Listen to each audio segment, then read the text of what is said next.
BJP നേതാവ് ഷോൺ ജോർജ് നമുക്കൊപ്പം ചേരുന്നു. ഷോൺ ജോർജ്, മതാചാര സ്വാതന്ത്ര്യത്തിന്റെ ലംഘനമാണ് സ്കൂൾ അധികൃതരുടെ ഭാഗത്തുനിന്നുണ്ടായിരിക്കുന്നത് എന്ന് മന്ത്രി പറയുന്നു. അതുകൊണ്ട് ശിരോവസ്ത്രം ധരിച്ച് തുടർ പഠനത്തിന് അനുമതി നൽകണം. അതാണ് വിദ്യാഭ്യാസ വകുപ്പ്, വിദ്യാഭ്യാസ മന്ത്രി, സംസ്ഥാന സർക്കാർ എടുത്തിരിക്കുന്ന നിലപാട്. എങ്ങനെയാണ് പ്രതികരണം? ഇന്നലെ ഇതേ മന്ത്രി സ്കൂളിലെ യൂണിഫോം സ്കൂൾ മാനേജ്മെന്റിന് തീരുമാനിക്കാം എന്ന് പറഞ്ഞ മന്ത്രി 24 മണിക്കൂർ തികയുന്നതിന് മുമ്പ് ആ നിലപാട് തിരുത്തണമെങ്കിൽ ഇതിന്റെയൊക്കെ പുറകിൽ നടത്തുന്ന ആസൂത്രണം തന്നെ. ഞങ്ങളൊക്കെ ഇത് പറയുമ്പോൾ ഇന്ന് എവിടെ പോയ എറണാകുളം MP പറഞ്ഞു ഇവിടെ അനാവശ്യമായ പ്രശ്നങ്ങൾ സൃഷ്ടിക്കാൻ ശ്രമിക്കുകയാണ്. അവിടെ ഉണ്ടായിരുന്ന ഒരു പ്രശ്നത്തെ പ്രതിരോധിക്കാൻ ശ്രമിച്ചു. തീർച്ചയായിട്ടും ഞങ്ങൾ സമ്മതിക്കുന്നു. അവിടെ ഉണ്ടായിരുന്ന ഒരു വിഷയം അതിനെ പ്രതിരോധിക്കുക തന്നെ ചെയ്യണം. കാരണം ഇത് ഞങ്ങൾക്ക് ബോധ്യമുള്ളൊരു കാര്യം, ഇത് ഇസ്ലാമിക് സ്റ്റേറ്റിന്റെ ആരംഭ പ്രവർത്തനമാണ് കേരളത്തിൽ. അത് ഞങ്ങൾ 100% വിശ്വസിക്കുന്നു. ഇത് ഇസ്ലാമിക് സ്റ്റേറ്റിന്റെ ആരംഭ പ്രവർത്തനം SDP-യും ജമാഅത്തെ ഇസ്ലാമിയും ചേർന്ന് കേരളത്തിൽ നടപ്പിലാക്കാൻ പോകുന്ന വലിയ അജണ്ടയുടെ ഇങ്ങേ അറ്റം മാത്രമാണ് ഈ വിഷയം. ഒരു കാര്യം എടുത്തു പറയട്ടെ, ഇന്ന് അവിടെ ചെന്ന് ഈ മന്ത്രിയുടെ MP ചെന്നപ്പോ ഈ കുട്ടിയുടെ മാതാപിതാക്കള് നാളെ മുതൽ കുട്ടി സ്കൂളിന്റെ യൂണിഫോം ധരിച്ചുകൊണ്ട് സ്കൂളിൽ പോകുമെന്ന് സമ്മതിച്ചെന്ന് MP പറയുന്നു. അതേ വ്യക്തികൾ വിദ്യാഭ്യാസ മന്ത്രിക്ക് പരാതി കൊടുത്ത് ആ പരാതിന്മേൽ തീരുമാനം ഉണ്ടാകുന്നു.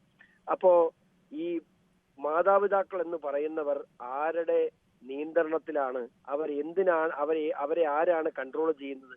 ഇതിന്റെയൊക്കെ പുറകിൽ അവിടെ ഞാൻ പറഞ്ഞില്ലേ, അവിടെ ഈ കൊച്ചിയുടെ മാതാപിതാക്കൾ മാത്രമല്ല സ്കൂളിൽ ചെന്നത്. സ്കൂൾ പൂട്ടിയിടാൻ കാരണം എന്താണ്? ആ പ്രദേശത്തുള്ള വലിയ രീതിയിലുള്ള SDP-യുടെ ഒരു ബഹളമായിരുന്നു അവിടെ ഉണ്ടായത്. ശരിക്കും അവിടെയുള്ള അധ്യാപകരും മാനേജ്മെന്റും സിസ്റ്റർമാരും എല്ലാം ഭയന്നുകൊണ്ടാണ് സ്കൂളിന് ഇന്നും ഇന്നലെയും അവധി കൊടുത്തത്.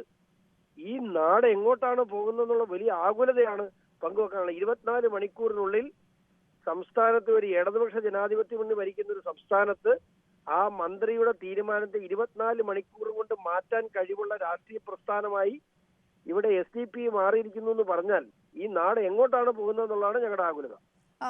ഷോൺ, വർഗീയ ഭിന്നിപ്പുണ്ടാക്കാൻ ശ്രമിക്കുന്നു, അതാണ് എറണാകുളം MP പറഞ്ഞത്. പക്ഷേ അതിനകത്ത് ഒരുപക്ഷെ താങ്കളടക്കം BJP പറയുന്നത് പോലെ ഇതൊരു SDP-ഐ ഇതിന്റെ പിറകിൽ നിന്നുകൊണ്ട് ഒരു വർഗീയ ധ്രുവീകരണം നടത്തുന്നു, അങ്ങനെയുള്ള ഒരു ആരോപണം കോൺഗ്രസിന്റെ ഭാഗത്തുനിന്ന് ഉണ്ടായിട്ടില്ല. അതുകൂടെ ശ്രദ്ധിച്ചിട്ടുണ്ടാവുമല്ലോ.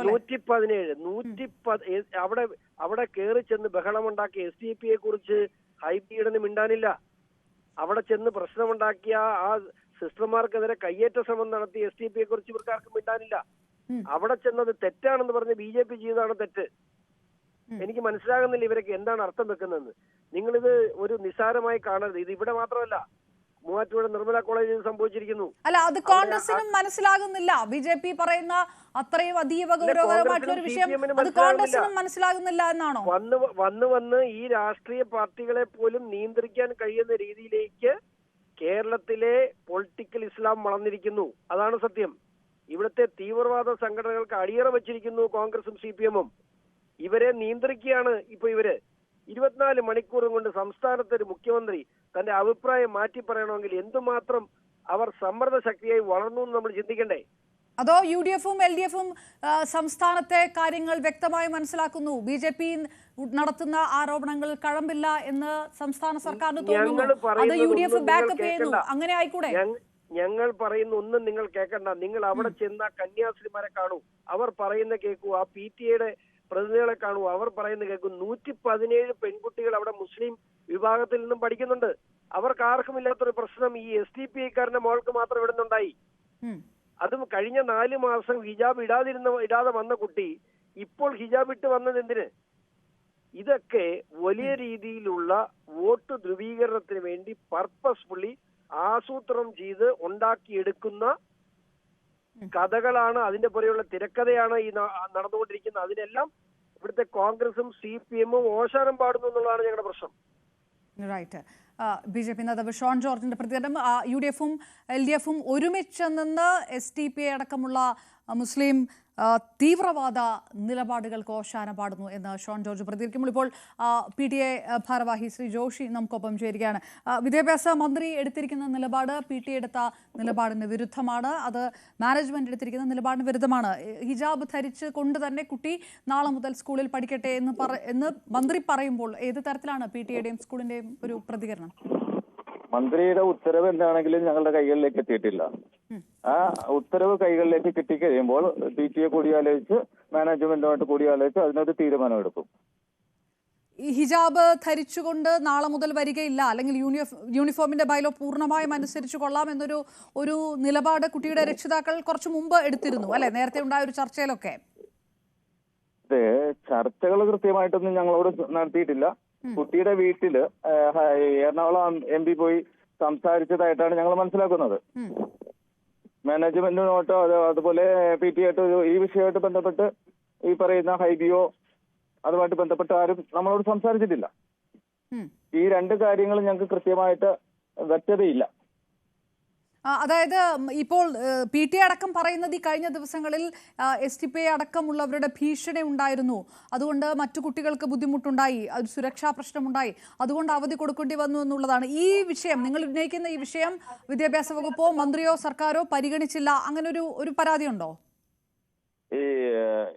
തീർച്ചയായിട്ടും ഇതുവരെ ഞങ്ങൾക്ക് ഒരു അനുകൂലമായിട്ടുള്ള ഒരു തീരുമാനം ഒരു സ്ഥലത്തുനിന്നും ഉണ്ടായിട്ടില്ലല്ലോ. അപ്പോൾ ഒരു ഭീഷണി അല്ലെങ്കിൽ ഒരു തീവ്രവാദ അജണ്ട അങ്ങനെ എന്തെങ്കിലും ഇതിന് പിറകിലുണ്ട് എന്ന് സർക്കാർ കരുതുന്നില്ല, അത് വ്യക്തമാണല്ലോ. അത് നിങ്ങളെ നിരാശപ്പെടുത്തുന്നോ അങ്ങനെ ഒരു നിലപാട്? സർക്കാർ കരുതുന്നില്ല എന്ന് പറയുമ്പോ PTA പ്രതിനിധി എന്ന നിലയിൽ എനിക്കത് വെക്കാൻ പറ്റില്ല. പക്ഷെ ഒരു എന്താ പറയാ ഒരു ഈ രാജ്യത്തെ വോട്ടർ എന്ന നിലയിൽ അങ്ങനെ പറയാനേ എനിക്ക് പറ്റത്തുള്ളൂ. അല്ല, സ്വാഭാവികമായിട്ടും വിദ്യാഭ്യാസ മന്ത്രി പറഞ്ഞ സ്ഥിതിക്ക് ആ തരത്തിൽ ഇനിയിപ്പോൾ നിങ്ങളുടെ കയ്യിൽ ഓർഡർ കിട്ടിയാലും ഇല്ലെങ്കിലും മന്ത്രി പറഞ്ഞത് അത് അനുസരിക്കേണ്ട ഒരു ബാധ്യത ഇൻസ്റ്റിറ്റ്യൂഷന് വരുമല്ലോ. ഒരു നിയമവശമാണ്. ഹൈക്കോടതി 2018 ഒരു വിധി പുറപ്പെടുവിച്ചിട്ടുണ്ട്. അദ്ദേഹം പറഞ്ഞത് സർക്കാർ സ്കൂളിന്റെ കാര്യമാണോ ഇല്ല CBSE സ്കൂളിന്റെ കാര്യമാണോ എന്ന് വ്യക്തമാക്കിയിട്ടില്ലല്ലോ. അപ്പോ മന്ത്രി പറയുന്നതിനോട് അനുകൂലിക്കാൻ PTA തയ്യാറല്ല, PTA അത് അംഗീകരിക്കുന്നില്ല. അങ്ങനെയല്ല, മന്ത്രി പറയുന്ന എല്ലാ കാര്യങ്ങളോടും നമ്മൾ അംഗീകരിക്കാനായിട്ട് സാധ്യമാവില്ലല്ലോ. അതായത് അപ്പോ ഇത് നിങ്ങൾക്ക് അംഗീകരിക്കാൻ ബുദ്ധിമുട്ടുണ്ട്. അതായത് ശിരോവസ്ത്രം ധരിച്ച് രാജ്യത്തെ നിയമം എന്താണോ ആ രാജ്യത്തെ നിയമം അംഗീകരിക്കാൻ PTA അത് മാത്രമല്ല സ്കൂളും രാജ്യത്തെ എല്ലാവരും ബാധ്യസ്ഥരാണ്. അപ്പൊ നാളെ ഈ കുട്ടി ശിരോവസ്ത്രം ധരിച്ച് സ്കൂളിൽ വരികയാണെങ്കിൽ എന്താണ് സംഭവിക്കുക? അനുകൂലമായിട്ടുള്ള ഒരു തീരുമാനം സ്കൂളിന്റെ ഭാഗത്തുനിന്ന് ഉണ്ടാകുമോ, അതോ അത് അനുവദിക്കാതിരിക്കുമോ? ഹിജാബ് ധരിച്ച് വന്നാൽ ഇവിടുത്തെ നിയമം അനുസരിച്ച് ഈ റൂൾ അനുസരിച്ച് എന്താണോ സംഭവിക്കുക എന്നുള്ളത് ആ നിയമം പരിശോധിച്ചാലേ മനസ്സിലാവത്തുള്ളൂ. അല്ല ഈ കഴിഞ്ഞ സമയത്തുണ്ടാതെ ഹിജാബ് ധരിച്ചിട്ട് പഠിക്കാൻ കഴിയില്ല എന്നുള്ളൊരു നിലപാടായിരുന്നല്ലോ എടുത്തത്, അത് തുടർന്ന് സ്വീകരിക്കും. വ്യക്തിപരമായിട്ട് അത് ഒറ്റയ്ക്ക് പറയാൻ പറ്റില്ലല്ലോ.